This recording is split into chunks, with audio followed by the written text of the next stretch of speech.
Guys நம்ம இன்னைக்கு என்ன பார்க்க போறோம்னா இந்த வடுமாங்காய் ஊறுகாய் ஃபெர்மெண்டேஷன்ல பார்க்க போறோம்.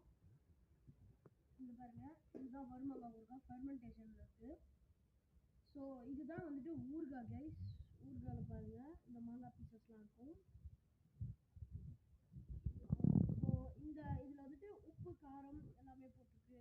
உப்பு காரம்லாம் போட்டு இது வந்துட்டு 2 days 3 days 2 to 3 days கொஞ்ச நாளுக்கு வந்துட்டு ஃபெர்மெண்ட் பண்ணணும். உப்பு காரம்லாம் போட்டு இது உப்பு காரம்லாம் போட்டு ஃபெர்மெண்ட் பண்ணிங்கன்னா உங்களுக்கு வந்துட்டு இது வந்துட்டு கிட்டத்தட்ட 1.5 day ஆயிடுச்சு.